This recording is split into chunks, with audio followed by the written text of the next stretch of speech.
Okay, Diane, that was a fantastic presentation, and it's clearly something that you're incredibly passionate about. But where does this passion come from? Where did it all start?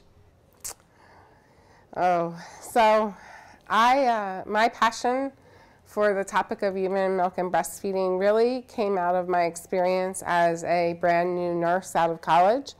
When I graduated from university, I went to work in a very busy hospital. They did a lot of deliveries, 5,000 deliveries a year. I was expected to help mothers breastfeed, and I didn't really know how to do it. I wasn't taught it. It was something that was totally foreign for me. And I felt very stressed about that, and it made me feel not smart and uncomfortable. And so I got involved with research really right from the get-go, right out of college.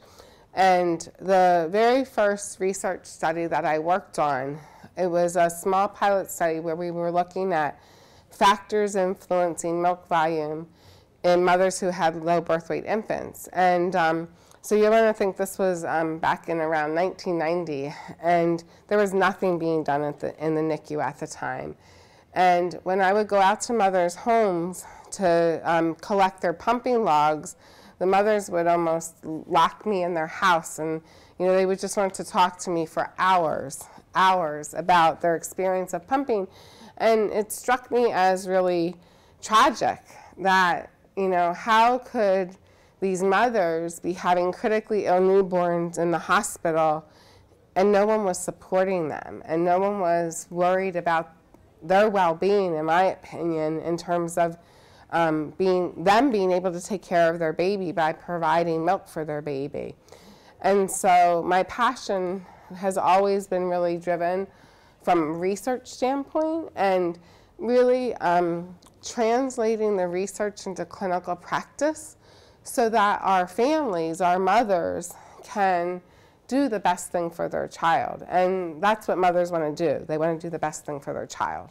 You've clearly been very influential at the Children's Hospital of Pennsylvania, and it seems like you've managed to make this bridge between the research and application.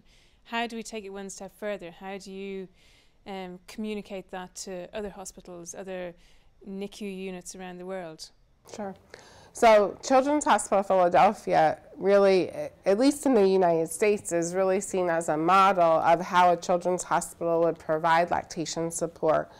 And we've been able to demonstrate that, for example, if you provide nurses with education, that you can change breastfeeding outcomes. You can change outcomes in the neonatal intensive care unit.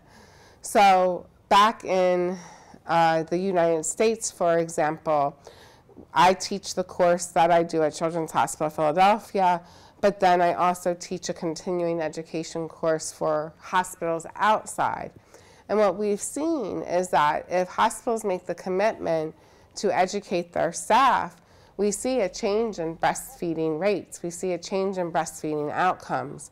And in January, I spent the month of January in Thailand and working with the Thai government and the Thai Breastfeeding Foundation, where they're basically taking my 10-step model for human milk and breastfeeding in sick babies, and they're implementing that in all their NICUs across Thailand.